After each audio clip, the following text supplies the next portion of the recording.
Welcome to the Global Church Project. I'm Graham Hill. Emil Denil was born on a Dutch Reformed mission station and grew up amongst African tribes and traditional religions. He continues to be involved in African earthkeeping movements, African initiated churches, and African contextual theology and community development. Emil Denil, over the last couple of years, has conducted field-based research into the high god religion of the Shona. This research follows up from studies he did in the 1960s, in which he was the first non-African to be admitted into African oracles in the Matobo Hills. Emil Denil's widely acclaimed publications focus on African traditional religions and indigenous African Christianity. I grew up on a mission station. My parents had the foresight to let me live in a village where I was the only white. My dad went and found people in that village in the 1930s when, with the economic downtrend, the economic depression. He wanted to have a printing press at our mission. He went to that village 4 miles away, walking over the mountains from the mission station, and virtually recruited every able-bodied male from that village. They came to the printing press, he taught them, and then they gave him a nickname, Chiri Samuru, the one who tends the calves, which was the name of one of the Rosi kings of the royalty of one of the black outstanding tribes in Zimbabwe. Now that was a wonderful term, a name to use for my dad. And then lo and behold, after a year or so, they sent a delegation. They said they built a house for my father's son. I'm the only one. So will my dad and my mother allow me to come and live with them in the weekends? They knew I was just a tiny tot, but I was fond of hunting, and they liked meat, of course. So, so I went and lived there periodically. As a boy in an African village? As a boy in an African village, and I learned the language fairly well, not grammatically correct in all respects, but that gave me a different sense of being, and of being a provider, which I did throughout. And then that is how, when I went overseas to study for the doctorate degree, I was studying with Berkouwer, who was a very well-known dogmatician, Bafink and others. I was remembering that part of my life. And then I said, I spoke to Hendrik Kramer, who wrote Christian Message in a Non-Christian World for Tambaram in 1938. Bafink, the other professor, my actual main professor that I was working under, he and Kramer and a couple of other people went as a delegation and got the money from the Dutch government. Now to appoint a theologian to go out into the field for 3 years to live was quite unusual. And so for you, the passion for mission was largely grounded not only in your faith in Christ, but also growing up as a boy in an African village. That's right. Knowing the people, learning the language, building connections with the culture. And being inquisitive. Being inquisitive. I have, under those circumstances, already made some contact with some of the AIC people. And then, having read the work of Kramer and Bafink and others in mission, I wanted to, the contact between Christianity and African religion is what I wanted to study close up. And that is what I did, and I had no better context than the African initiated churches who were doing it even wittingly or unwittingly, all the time. And that is where I wanted to be, and for 3 years they allowed me to live in Zimbabwe, war or no war. And I was greatly privileged to do that. And that changed my life, because I then realized I cannot go and serve a mainline mission church which has got another agenda, and I mean trying to change their attitudes towards these virtually competitor churches who were a problem to many, because they were growing much faster than the mission churches. I had to do it full time, and that was for me also a liberation, because I'm a bit of a rebel, and I don't think I would have succeeded in just following the program as I saw it on the mission station. Not that I had wonderful experiences, and some of the pioneer missionaries at Morgenstern Mission, I greatly respected them, and one of them had a great knowledge of trees, which I picked up on, and all these things came together later in my life, and so they would then, while the discussions were going on, there were prayer groups who would pray about what they were planning, how to campaign afterwards.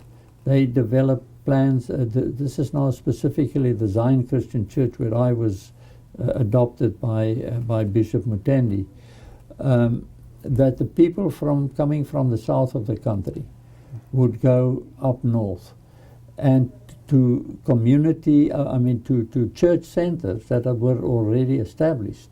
So the people up north would receive this group coming to report now about the Paschal celebration and so forth, and then set up as a center for expansion, going out daily, visiting sick people, urging people to become converted, and giving witness with song and preaching and dancing. Now, how did very vivid expressions, of Christianity that suited African people. They also made me a bit footloose, I come from a pretty dour type of religious expression, very pietistic. The Dutch Reformed Church. My parents, who were devoted Christian missionaries for all their lives, and so on, but not dancing and nothing that is too lively. Now you get amongst these people, these Zionists, for example, and they dance a lot of the time away. When they see people in the meetings are getting a bit tired and some fall asleep, the ladies stand up and start moving and start singing, and then if you have been preaching yourself, which I often had to do, they would send one of the women to come and tell me, hey, you haven't preached yet about the women, for example. Or in this text there's a lot more on this side that you haven't yet looked at, because you don't prepare a sermon systematically, it's sort of a dialogue thing. So would you have to get up then and preach on that part of that dimension of this passage now that had been brought to your attention? Yeah, so it's more fluid. I'm allowed to choose a section from the Bible which I have read. There's then a Bible reader, and he will read a few texts, and then he would say this and that, comma, and then he stops at the comma. And then you have to preach about that. It takes quite a while, but it means strong interaction between the congregation and the preacher. And at first it's inhibiting, and because they're also hesitant to overly criticize you until they see that you've adopted and become part of the ceremony to such an extent that they can be free. And it is when they started criticizing me that I did become free, and I would dance, as I say, becoming a bit more footloose, and thoroughly enjoyed it. There's a certain abandon which you don't find in the Dutch Reformed Church, for example, or in many of the other mission churches. And with them, the expression of joy is paramount. And sometimes there's a whole number of people preaching in the course of an afternoon. And as I say, when people start falling asleep, the ladies get up, they start dancing, everybody gets up, and they dance until they sweat, you know, under the African sky. And then they sit down, but then they're awake. And then for the next half an hour to an hour, you know, they genuinely listening. But at the end of the day, it is the event itself of being together, of bringing their problems, because the prophets on the outside of this congregational meeting, which is not necessarily in a church building, it's mostly out under the trees. Prophets were active all the time on, you know, sometimes up to 50 yards or 100 yards away even. You can hear them talking and speaking in tongues. People have come with their problems. Fear of witchcraft, a very common thing. Other, you know, AIDS and other things that are problematic to them. And so the prophetic service is rendered to the congregation as the sermonizing is taking place in the central group. It takes some doing to get used to that. So while you're in the middle of preaching, there's also prophetic activities happening around the congregation, including people getting prayer for sickness and for laying on hands. Laying on of hands. And so it's a whole, quite a number of things that during the main service are taking place.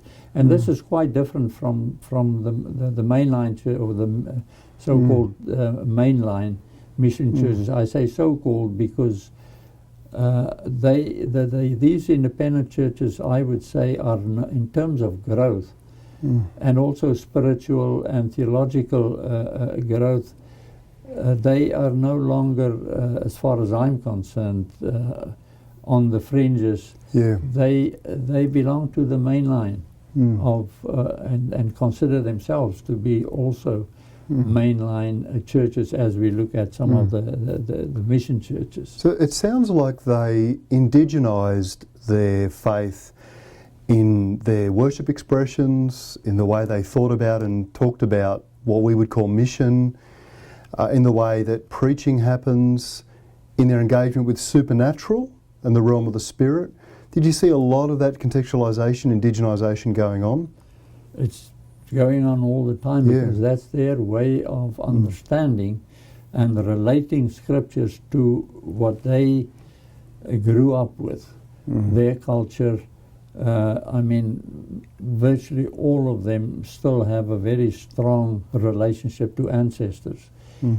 Even if they venerate them, they don't worship them really, but they talk a lot about the ancestors, not at the expense of biblical oriented spirituality, but as a type of reality in their lives which missionaries don't really tolerate.